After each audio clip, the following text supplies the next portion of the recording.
بقول لك يا ابوي، ممكن اسالك سؤال؟ وماله، اسال يا ولدي. ازاي يا ابوي اكون غني ومعايا فلوس كتير؟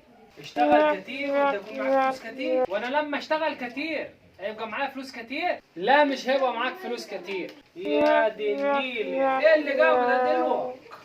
ازاي يا عم فالح؟ امال اعمل ايه؟ طب ما تقول لي، ما انت برضه متعلم وفاهم. اسمع يا غزال وحط الكلام ده حلقه في ودانك. ماشي يا عم فالح، قول وانا مركز معاك اهو.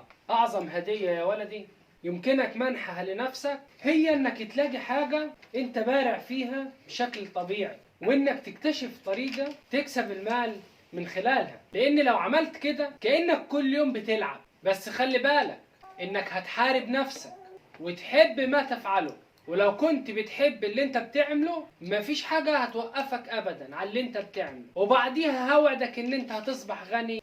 بس تذكر دائما لما حد يقفل الباب في وجهك، كل اللي انت تعمله انك تفتكر ان ربنا لما سمح ليهم انهم يقفلوا الباب في وشك، كل اللي عايزه منك ربنا انك تمشي وترحل من عند الباب ده، لان في كتير من الابواب عليك انت بس ان انت تمشي من هناك.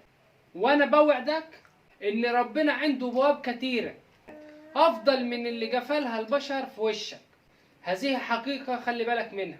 بس خلي بالك لو انت فضلت في الحته اللي انت مرتاح فيها سوف تفشل. النجاح ليست عمليه مريحه، انها حاجه مش سهله عشان تحققها بسهوله.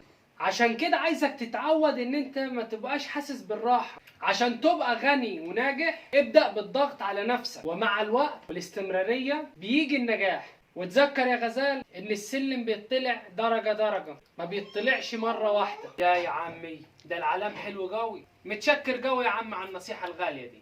انا بوعدك يا عمي سوف اصبح يوما ما غنيا. تذكر يا ابوي ان في يوم من الايام اصبح غني. يا رب.